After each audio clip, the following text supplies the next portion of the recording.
আমার ভাইরা, আল্লাহ সুবহানাহু ওয়া তাআলা বলেন, কুল ইন কুনতুম তুহিব্বুনাল্লাহ ফাত্তাবিউনি ইউহিব্বুকুমুল্লাহ ওয়া ইয়াগফির লাকুম যুনুবাকুম ওয়াল্লাহু গফুরুর রহিম। আল্লাহ সুবহানাহু ওয়া তাআলা বলেন, কুল হে নবী, আমার হাবিবুল্লাহ, আপনি সবাইকে জানা দিন, আপনি সবাইকে বলে দিন, আমি আল্লাহ আমাকে যে ভালোবাসতে চাই, আমি আল্লাহ আমার যে ভালোবাসা অর্জন করতে চাই, ফাত্তাবিউনি, নবী হে সে যেন আপনার ইত্তেবা করে, আপনার তাইরাবি করে, আপনার অনুসরণ করে। ফাত্তাবিউনি ইউহিব্বুকুমুল্লাহ, যে ব্যক্তি নবীজি মুহাম্মদুর রাসূলুল্লাহ সাল্লাল্লাহু আলাইহি ওয়াসাল্লামকে দিল থেকে, অন্তরস্থল থেকে ভালোবাসার বহির প্রকাশ করে যে ব্যক্তি আমার নবীজিকে ভালোবাসবে, অনুকরণ করবে, সে ব্যক্তি আল্লাহ সুবহানাহু ওয়া তাআলার বন্ধু হয়ে যাবে। সুবহানাল্লাহ। আমরা অনেকেই বলি যে নবীকে ভালোবাসি, দাড়ি রাখতে চাই না।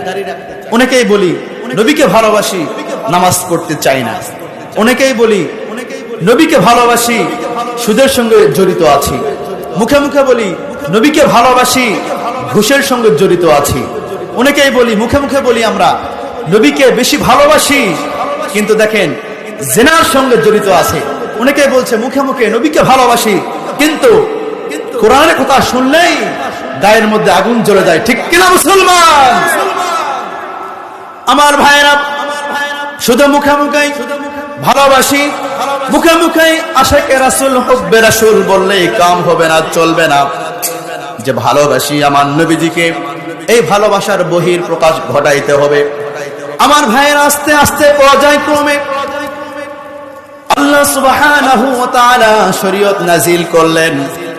আমার নবীজি যেই বিষয়কে হ্যাঁ বলে দিয়েছেন সেটা হালাল হয়ে গিয়েছে, আর যে বিষয়কে আমার নবীজি না বলেছেন সেটা হারাম হয়ে গিয়েছে। আমার নবীজি যখন তার শাহাদাত আঙ্গুল মোবারক যখন আসমানের দিকে উত্তোলন করেছিলেন, আসমানের চাঁদ দুই খণ্ড হয়েছে। আমার নবীজি যখন তার পা মোবারকটি জমিন থেকে আসমানের দিকে যখন উত্তোলন করলেন, তখন আমার নবীজির মেরাজ হয়ে গিয়েছে। সুবহানাল্লাহ। আমার ভাইরা, মুহাম্মদুর রাসূলুল্লাহ সাল্লাল্লাহু আলাইহি ওয়াসাল্লামের লকাব দিয়েছেন হাবিবুল্লাহ, আর হযরত ইব্রাহিম আলাইহিস সালাতু ওয়াস সালামের লকাব দিয়েছেন খলিলুল্লাহ।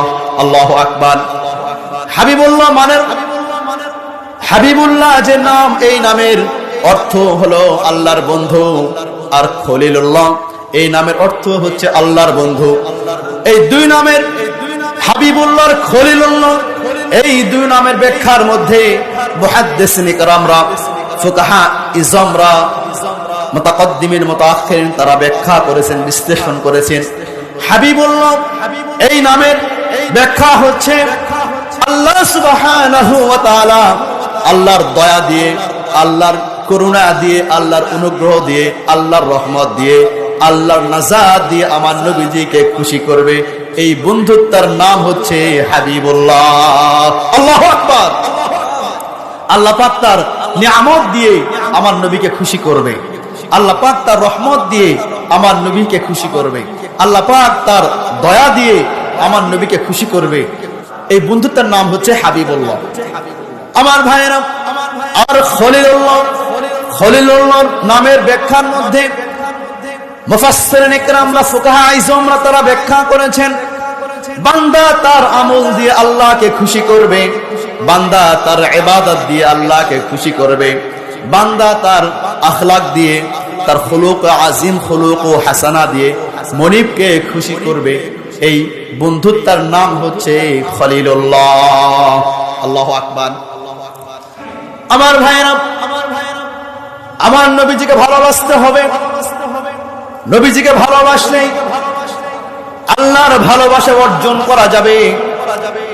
আনাস রাদিয়াল্লাহু তাআলা قال قال رسول الله صلى الله عليه وسلم لا يؤمن أحدكم حتى أكون أحب إليه من والده وولده والناس নাসি আজমাইন। আল্লাহু আকবার।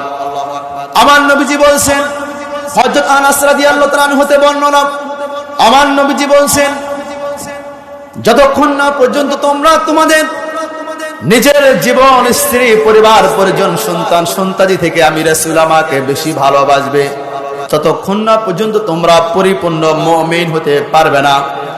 আমার ভাইরা, মুমিন হতে গেলে নিজের জানের থেকেও আমার নবীকে বেশি ভালোবাসতে হবে, ঠিক কিনা বলেন? আমার ভাইরা, গত কয়েক বছর পূর্বে আমরা দেখেছি বাংলাদেশের বিভিন্ন নাস্তিকবাদীরা আমার নবীর শান, আমার নবীর মান, আমার নবীর আজমাত, আমার নবীর আকাশচম্বী সুবহান সম্মান মর্যাদাকে যারা খাটো করতে চেয়েছিল, ইচ্ছা পোষণ করেছিল, এমনকি ভারতের মধ্যে বিভিন্ন রাষ্ট্রে আমার নবীজিকে নিয়ে তারা কটূক্তি করছে, তাদের উলামায়ে কেরামরা যথেষ্ট জবাব দিয়েছিল। কথা বলুন ঠিক কিনা মুসলমান?